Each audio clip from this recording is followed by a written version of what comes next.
ఆ మాట బ్రహ్మానందం గారు ఒప్పుకోరు. ఆయన ఒప్పుకోరా? బ్రహ్మానందం గారికి కోపం వస్తుంది ఏంటి? అయితే ఇంకో ప్రశ్న ఏంటంటే ఇప్పుడు కొత్తగా మనకి ఆంధ్రప్రదేశ్ రాజకీయాలు ఒకటి, తెలంగాణ రాజకీయాల గురించి మాట్లాడదామండి.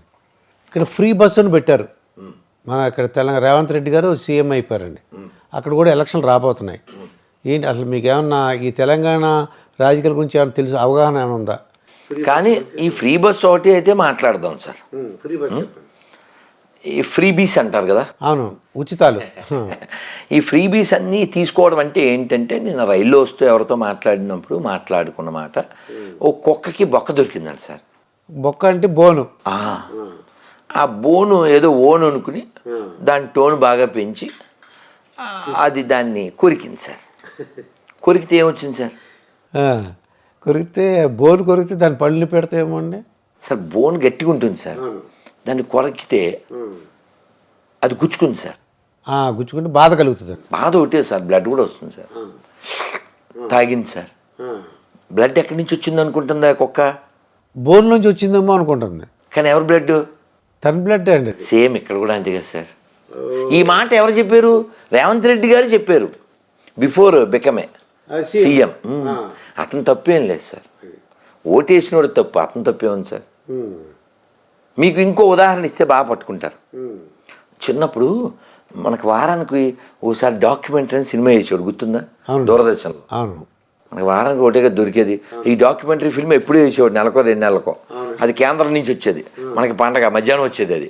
అలాగే అంకురం సినిమా చూశాను, నాకు బాగా గుర్తు. నాకు అలాగే చూసాం, కింద సబ్ టైటిల్ వేస్తాడు. అయితే ఆ సినిమా పేరు నాకు గుర్తులేదు. ఒక అతనికి పావలా దొరికింది సార్. వాడు పేదవాడు. ఆ పావలా జేబులో వేసుకున్నాడు. మళ్ళీ పావలా కనపడింది, మళ్ళీ వేసుకున్నాడు. మళ్ళీ పావలా లోపల వాడు. సర్వర్ సుందరం కూడా ఇలాంటి అదేనేమో మరి తెలీదు. వాడు అలా పావలాలు ఎన్ని వచ్చేసినాయో ఆనందపడిపోతున్నాడు. ఇప్పుడు ఇన్ని డబ్బులు వచ్చినాయి, ఇన్ని చేద్దాం, అన్ని కొందాం, అన్ని తిందాం అనుకుంటున్నాడు. యాక్చువల్గా ఏంటంటే దానికి హోల్ ఉందండి. అదన్నమాట సార్. ఒక పావలాయే మళ్ళీ మళ్ళీ మళ్ళీ మళ్ళీ మళ్ళీ మళ్ళీ మళ్ళీ మళ్ళీ. ఇప్పుడు కొన్ని ప్రభుత్వాలు ఏం చేస్తున్నాయంటే తెలుగు మీడియం బదులు ఇంగ్లీష్ మీడియం ప్రవేశపెడుతున్నాయండి. తెలుగు మీడియం వద్దు, ఫుల్ ఇంగ్లీష్ మీడియం పెడితే బాగుంటుంది, మీరు అమెరికా వెళ్ళొచ్చు, రష్యా వెళ్ళొచ్చు, ఏ దేశం వెళ్ళొచ్చు అని అంటున్నారండి కొన్ని ప్రభుత్వాలు. అది ఏ ప్రభుత్వం అయినా ఫస్ట్ ప్రయారిటీ, మొట్టమొదటి లక్ష్యం, మొట్టమొదటి గౌరవం ఎవరికి ఇవ్వాలి? అమ్మకి ఇవ్వాలి, మాతృభాష. ఇప్పుడు కళ్ళజోడు మీరు వాడుతున్నారా? నేను కూడా వాడుతున్నాను సార్. అంటే బంగారు కళ్ళజోడు ఉందని కలుపికేద్దామా? అమ్మ కళ్ళు ఉంటే కదా మనం స్పెట్స్ పెట్టుకోగలం. పోనీ మీకు ఇంకోలా చెప్తాను, బంగారు పిడి ఉంది, కోసుకుంటారా? ముక్కో పేకో? అమ్మో, బంగారు పిడిని కోసుకోరుగా. నమే లక్ష్మణ రోచతే జననీ జన్మభూమిశ్చ స్వర్గాదపి గరీయసి. లక్ష్మణ, లంక బంగారమే, నేను కాదని చెప్పను. కానీ మనకి దీనికంటే మన అమ్మ లాంటి మాతృభూమి స్వర్గం కంటే గొప్పవి. లంక కంటే కాదు, స్వర్గం కంటే గొప్పవి. అందుకని బొబ్బిలిపిల్లి సినిమా చూశారు కదా, అందులో జననీ జన్మభూమిశ్చ, అది ఎక్కడి నుంచి వచ్చింది? జననీ జన్మభూమిశ్చ. జననీ జన్మభూమిశ్చ ఈ పదం, ఈ వర్డ్ ఎక్కడిది? రామాయణంలోది. నీకేమో రామాయణం తెలియదు, మీ అమ్మ చెప్పదు, మీ నాన్న చెప్పడు, మీ స్కూల్లో వాళ్ళు చెప్పరు. నీకు తండ్రి, పితృవాక్య పరిపాలన, తమ్ముళ్ళు, ఇవన్నీ నీకేం తెలుస్తాయి? ఇంగ్లీష్ మీడియం అయితే కష్టం, అవునా?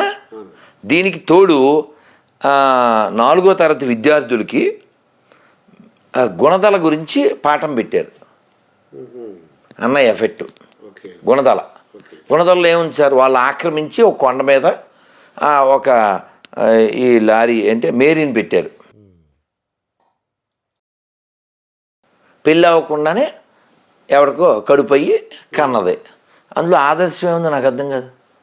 పోనీ గవర్నమెంట్కి ఆదాయం లేదు, ఆదర్శం లేదు, అది పాఠం. డబ్బులు మాత్రం కనకదుర్గం కొండ నుంచి ఎత్తిపోతాడు. కొట్టు తెలుసా? కొట్టు సత్యనారాయణ దేవాదాయ శాఖ మంత్రి. 500 టిక్కెట్టు, అమ్మవారి ఆజ్ఞ అనుకోవాలి. మనం కల్లోకి వచ్చి చెప్పింది అమ్మవారు. కొట్టుకెళ్ళిపోవడానికి కొట్టుకి ఐడియా అనమాట. మనమే డబ్బులు ఇచ్చి కొనుక్కోవాలి మన అమ్మవారి దర్శనానికి. వీళ్ళు పాఠాలేమో లారీ పక్కన మేరీ ఇవన్నీ పెడుతుంటారు. ఇది చివరిగా మీరు వెళ్తున్నారు కాబట్టి పవన్ కళ్యాణ్ గురించి మీరు చెప్పండి. ఆంధ్రప్రదేశ్ రాజకీయాలు, పవన్ కళ్యాణ్ సినిమాలు ఉన్నాయి. ఆయన రాజకీయాల్లోకి వస్తే ఎలా ఉంటుంది అంటారు? అదే రాజకీయాల్లో ఉన్నాడుగా. అంటే ఇంకా అంటే ఇప్పుడు రాజకీయాల్లో ఉన్నారు కాబట్టి మీకు ఏమనిపిస్తుంది? అంటే ఈ ఎలక్షన్లో రాబోతున్నాయండి, టీడీపీను జనసేన కలుస్తున్నాయండి. సార్ మనం మనం మనం ఏం కోరుకుంటామంటే ఆ వ్యక్తి ఈ వ్యక్తి అని కాకుండా మీరు ఒక మంచి అనాలిసిస్ ఇస్తాను, మీరు అర్థం చేసుకోండి. మొన్నటిదాకా తెలంగాణలో గవర్నమెంట్ ఉంది. అప్పుడు అన్నదమ్ములు ఇద్దరు ఆ గవర్నమెంట్ సపోర్ట్ చేశారు. అన్నదమ్ములు అంటే ఎవరు? పోనీ బామర్దులు అంటే అర్థమవుతుందా? పోనీ రాజాసింగ్ భాషలో బామర్దులా? ఉత్త బామర్దులు. రాజాసింగ్ బామర్ది అంటాడు వాళ్ళ ఇద్దరిని. ఇద్దరు అన్నదమ్ములు అంటే ఎవరున్నారు సార్ ఇక్కడ సిటీలో? ఓవైసీ బ్రదర్స్. ఓకే అండి. ఓకేనా? Okay okay. ఇప్పుడు వీళ్ళిద్దరూ మొన్నటిదాకా ఎవరు కొమ్ము కాశారు? కేసీఆర్ కండి. ఇప్పుడు ప్రొటెం స్పీకర్ ఎవరు? అది వాళ్ళ ఎంఐఎం అక్బరుద్దీన్ అండి. అదే మొన్నటిదాకా కేసీఆర్, ఇప్పుడు కాంగ్రెస్. అతను చెప్పాడు, ఆ అక్బరుద్దీన్ ఏం చెప్పాడంటే, ఎవడైనా రాని మా మోచేతి కింద నీళ్ళు తాగాలి అని చెప్పాడు. వాళ్ళకు ఉండేవి 7. అతనే సభలో చెప్పాడు తెలంగాణ అసెంబ్లీలో, మేము ఇక్కడ 50 లక్షల మంది ఉన్నాం, మాకు కేసీఆర్ 2200 కోట్లు ఇచ్చాడు అని చెప్పాడు. మసీద్ నుంచి రూపాయి తేలేరు, ఏ చవటైతే మనకేంటి సార్? చర్చి నుంచి రూపాయి తేలేరు, ఎవడైతే ఏంటి సార్? కాబట్టి మనకి ఎవడొచ్చినా మన గుళ్ళో డబ్బులు పట్టుకెళ్ళని వాడు కావాలి. గుళ్ళో డబ్బులు పట్టుకెళ్ళకూడదు, అవి ధర్మానికి దైవ కార్యాలకి వినియోగించాలి. తిరుపతిలో ఫ్లైఓవర్ కట్టారు, మన డబ్బులే, గుళ్ళో డబ్బులు. మసీద్ నుంచి రూపాయి తేలేరు, ముల్లాలకు జీతాలు ఇస్తారు. చర్చి నుంచి రూపాయి తేలేరు, పాస్టర్లకు జీతాలు ఇస్తారు. ఎక్కడవి? మన గుళ్ళో డబ్బులు. వక్ఫ్ భూమి అని ఉంటుంది, అది 1 అంగుళం వీడు తీసుకోడు, కానీ గుళ్ళో భూములు మాత్రం ఎత్తుకుపోతారు. కాబట్టి ఇలాంటి దొంగలు ఎవరూ రాకూడదు. అదేందా? పవన్ కళ్యాణ్ ఎదిగి మంచి పనులు చేస్తే మంచిదే, మాకు ఎవరైతే ఏమిటి సార్? మనకి ధర్మం ముఖ్యం. నువ్వేం గుళ్ళో డబ్బులు ఎత్తుకుపోయి ఘాటు కట్టి గొర్రె మతాన్ని పెంచుతాను అంటే పనికి మాలింది. నేను చెప్తున్నాను, ఛాలెంజ్కి రెడీ. నీతి లేనాడు గొర్రె అవుతాడు, ఛాలెంజ్ రెడీ. నేనేమన్నానంటే ఈ పవన్ కళ్యాణ్ అంటే అతను స్పీచెస్ కానీ అతను మాట్లాడే విధానం అవన్నీ కూడా ఏమైనా సజెషన్లు ఇస్తారా? ఒకవేళ మీ దగ్గరికి వచ్చారనుకోండి, గురుగారు ఏమైనా సజెషన్లు ఇస్తారా అంటే ఏంటి, ఏమి ఇస్తారని? చాలా ఇవ్వాలి. ఒక క్లారిటీ ఉండాలి. ఆ క్లారిటీ ఏమిటంటే, పలానా వాళ్ళు ఓటు వేయాలి అని వాళ్ళ ప్రాపకం కోసం మనం ప్రయత్నం చేయకూడదు. మనకి రాష్ట్ర అభివృద్ధి మాత్రమే కావాలి. ఉచితానికి ఖచ్చితంగా వ్యతిరేకంగా ఉండాలి. ఉచితంగా ఏమి ఇవ్వచ్చు? విద్య ఇవ్వచ్చు, వైద్యం ఇవ్వచ్చు. ఈ 10 ఏళ్ళు పరిపాలించారు కదండి ఇక్కడ ఒక ఆయన. అవును, కేసీఆర్ అండి. ఇప్పుడు ఎక్కడున్నారు ఆయన? ఆయన సొంత ఇంట్లోకి వెళ్ళిపోయారండి. ఇప్పుడు హాస్పిటల్లో ఉన్నాడు. హాస్పిటల్లో ఉన్నాడు. కరెక్ట్. ఏ హాస్పిటల్ ఇది? యశోద హాస్పిటల్ అండి. అంటే 10 ఏళ్లలో వైద్య రంగం అడుక్కుతుందని కదండి అర్థం. ఒక సీఎం 10 ఏళ్ళు పరిపాలన చేసి గవర్నమెంట్ ఆసుపత్రిలో చేరాలిగా. లేదండి, అప్పుడు యశోద హాస్పిటల్ స్పెషలిస్ట్. అది మీకు అర్థం కావట్లే. అంటే అంత డెవలప్ చేయలేదు. మరి ఇప్పుడు మీరు ఎలా, ఇది ఓ జోక్ చెప్తే మీకు బాగా అర్థం అవుద్ది. ఒరే, పక్క హోటల్కి వెళ్ళి మంచి టిఫిన్ పట్టుకురా అన్నాడు అనుకోండి హోటల్ ఓనర్. ఆడు హోటల్ ఓనర్ అయి ఉండి ఇంకా మీకు బాగా చెప్తాను, సినిమా పేర్లు అవి నాకు తెలియదు కానీ సముద్రకని అని డైరెక్టర్ ఉన్నారండి, యాక్టర్ కూడా. యాక్టర్ కదా. ఏదో సినిమా వాళ్ళ అమ్మాయి బండిలో ముందు పెట్టుకుని వెళ్తున్నారు, ఏదో డబ్బింగ్ మూవీ, చిన్న మొక్క చూసా. నాన్న ఆయన మా ప్రిన్సిపల్ అని చెప్పుద్ది ఈ పిల్ల. ఈయన వెళ్ళి ఏం చేస్తున్నారు ఇక్కడ? మా అబ్బాయి సీటు కోసం.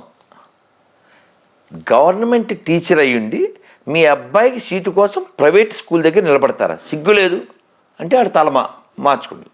సేమ్ అప్లికబుల్ ఇక్కడ కూడా కదా. ఓకే ఓకే, అర్థమైంది. ఇప్పుడు అర్థమైందండి. అంటే మీరు స్కూలింగ్ కదా, అందుకని మీ భాషలో చెప్పాను. అంటే గవర్నమెంట్ హాస్పిటల్ డెవలప్ చేస్తుంటే ఈయన అక్కడికి వెళ్తురు కదండి. అంటే మీ ఐడియా ప్రకారం విద్యా వైద్యం ఫ్రీగా ఇవ్వాలి అంటే ఓట్ల గురించి వాళ్ళు ఏం చేస్తున్నారంటే అండి, మిగతా కూడా ఫ్రీగా ఇవ్వాల్సి వస్తుంది. కాదు సార్, ఇప్పుడు నువ్వు ఎవరిని తయారు చేస్తున్నావు అంటే కొద్దిగా లేజీ ఫెలోస్ని, అంటే ఉచితాలు ఇస్తే అంటే వాళ్ళు అదేదో దేశం ఉందండి సార్, టీ కొనాలంటే 10 లక్షలు, బండ కొనాలంటే 20 లక్షలు. ఏంటి నైజీరియా? అటువంటి ఆఫ్రికన్ కంట్రీ ఒకటి ఉందండి, కరెక్టే. పెద్ద గోన్సన్ చేసుకెళ్ళాలి. నేను ఒక టీ తాగాలంటే. కరెక్టే అండి, నేను చూశాను. పెద్ద ట్రాలీ లాగా డబ్బు వేసుకెళ్తుంటారు. ఆ వాల్యూ పడిపోయిందండి, అమౌంట్. అది ఆ డబ్బులు వాల్యూ పడిపోయింది. కాబట్టి కేవలం అధికారమే పరమావధి అనుకుంటే నాశనం అయిపోతారు. తర్వాత వీళ్ళ అన్యాయానికి చాలామంది బలైపోతారు. కాబట్టి ఫ్రీగా ఏమంటే విద్య, వాడు ఎంత చదివితే అంత చదివించాలి. ఫ్రీగా గొర్రెలు ఇవ్వడం ఏమండి, వాడంతటా వాడు బతకాలి సార్. అవునండి. నువ్వు ఇచ్చేదేంటి సార్? పాప ఆటో వాళ్ళు ఏడుతున్నారు సార్. ఫ్రీ బస్సు వలన ఆటో వాళ్ళు they are crying, they are lamenting. అందుకని ధర్మంగా జీవిద్దాం సార్. రాముడు పుట్టిన నేల సార్. పోనీ ఈ ఉచితాలు పాప అతను చెప్పాడు రేవంత్ రెడ్డి, మేమే మా ఇంటికెళ్ళి తెచ్చిస్తామనుకున్నావా అని చెప్పాడు ఆయన. అంటే నీ బ్లడ్డే నువ్వు తాగు, మేము ఇచ్చినట్టు బిల్డప్ ఇస్తాం. ఇప్పుడు ఎవరికి ఉండాలి బుద్ధి? ప్రజలకు ఉండాలండి, ప్రజలకు ఉండాలి. ప్రజల్లో మార్పు రావాలి. మేము ఉచితాలు మేము తీసుకోం, డబ్బులు తీసుకుని ఓటు వేయం. అలాగా ప్రజల్లో మార్పు వస్తే అది నాయకులు కూడా సార్, ప్రజలు సోల్డ్ నాట్ గోల్డ్. ఇదండి రాధా మనోహర్ గురూజీతో జరిగిన ఇంటర్వ్యూ. మరొక ఇంటర్వ్యూతో మీ ముందుంటాను. మీ దుర్గాప్రసాద్ మాస్టర్.